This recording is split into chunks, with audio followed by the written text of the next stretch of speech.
हाय, good morning. तर आपण काल बघितलं होतं स्पीड वर्कआउट. स्पीड वर्कआउट कसा करायचा आणि काय काय बेनिफिट होते. तर आज आपण बघणार आहे स्लो फास्ट. तो पण स्पीड वर्कआउटचा प्रकार आहे, स्लो फास्ट. पण ती एक एक्सरसाइज एक वेगळी, जी तुम्हाला स्पीडमध्ये तुमची जी स्पीड आहे ती सुधारून टाकते आणि तुम्हाला जागेवर स्पीड घ्यायची एनर्जी येते. त्याच्यामुळं आज स्लो फास्ट वर्कआउट बघणार आहे आपण. तर आधी आपण वॉर्मअप आणि आपलं जॉगिंग करून घेऊ. नंतर आपण स्पीड वर्कआउट आणि स्लो फास्ट वर्कआउट ह्याच्यामधला फरक काय आहे आणि ह्याचे बेनिफिट काय ते बघू. तर चला आता वॉर्मअप करू.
तर आपला वॉर्मअप झाला कंप्लीट.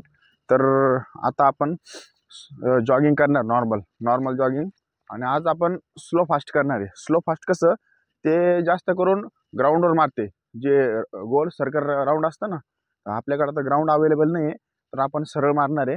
तर राऊंडवर मारलं ना एक लॅप त्याच्यातले प्रकार असते. एक लॅप स्लो जायचा, एक लॅप फास्ट मारायचा, नाही तर 200 मीटर स्लो मारायचं, 200 मीटर फास्ट मारायचं, हे असे असते.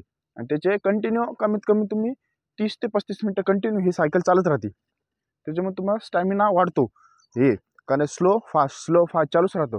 कारण की 30 ते 35 मिनटं कंटिन्यू जी आपण सर्किट ट्रेनिंग कशी असते, सेम तशी असते सर्किट ट्रेनिंग सारखंच. पण हे राऊंड असते रनिंग. स्लो काढायचं अर्ध, 200 metre slow, 200 metre fast. 200 metre जे स्लोमध्ये असतो 200 मीटर, त्याच्यामध्ये आपण आपली जेवढं दम लागला तेवढा कव्हर करणं लागतो. तर त्याच्यामुळे हे स्लो फास्ट एक्सरसाइज हे होती. फास्टमध्ये वाढायचं, जेव्हा स्लो येतं तेव्हा आपलं पूर्ण दम कव्हर करायचा, परत फास्ट वाढायचं, ती स्पीड. आणि जे फास्ट वाढतो त्याच्यापर्यंत टाईम असतो, त्याच टायमात आला पाहिजे. जिथं समजा आपण सपोज आपल्याला 1 मिनिट लागतं, तर 1 मिनिटात आलं पाहिजे. बाकीच्या ह्याच्यात कव्हर करायचं, परत 1 मिनिटात मारायचं, असे राऊंड मारणं लागते. तर चला आज आपण जॉगिंग करू.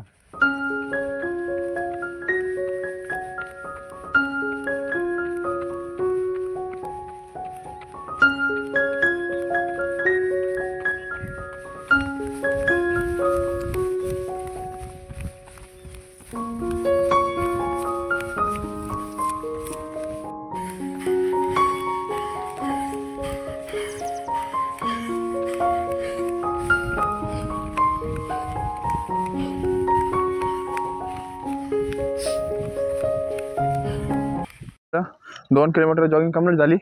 तर आता आपण स्लो फास्ट एक्सरसाइज बघणार आहे. स्लो फास्टसाठी ग्राउंड लागतं.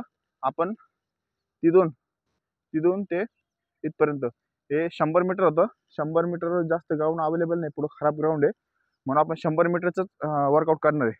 100 मीटर स्लो जायचं, 100 मीटर फास्ट जायचं. त्याच्यामध्ये 100ने थोडेसे फक्त ताकद लावायची नाही, फक्त स्टेप टाकायचा. कधी पण सांगतो, रनिंग वर्कआउट असला, कोणता वर्कआउट असला, फक्त ताकद लावायची नाही, फक्त स्टेप टाकायचा. कारण ताकद लावली तर तुम्ही गळून जाशाल लगेच.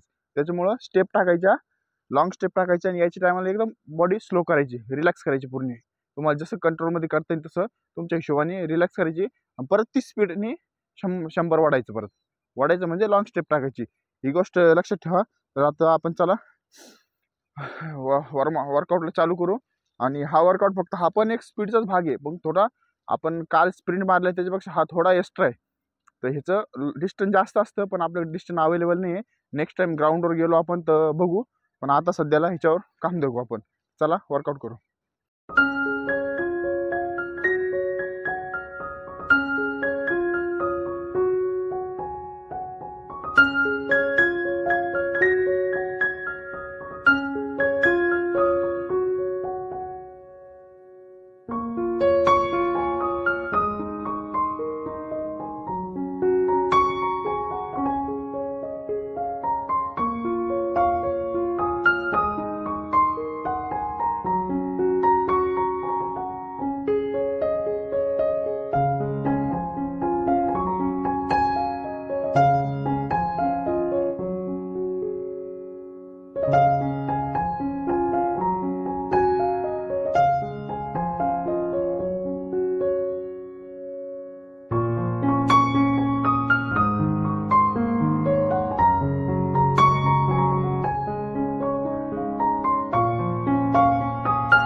स्लो फास्ट वर्कआउट कंप्लीट झाला.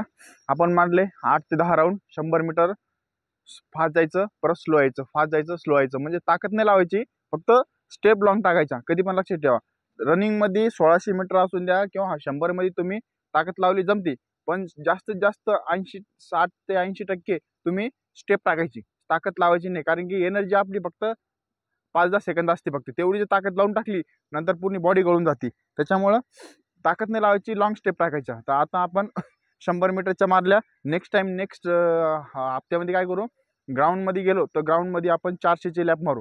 तर हे आता स्टार्टिंग आहे, स्लो केलं आपण. पहिले 200चे मारू, मग 400चे वाढू. हे असं करता करता स्लो फास्ट वर्कआउट वाढू. त्यांनी काय होतं, सगळ्यात जास्त स्टॅमिना बिल्डअप होतो स्लो फास्ट वर्कआउटने. स्टॅमिना वाढतो आणि तुमची पाय टाकायची पोझिशन पण चांगली होती. तर ह्या गोष्टी फायद्या होत्या. तर चला आता आपण ॲप्स आणि स्ट्रेचिंग करू.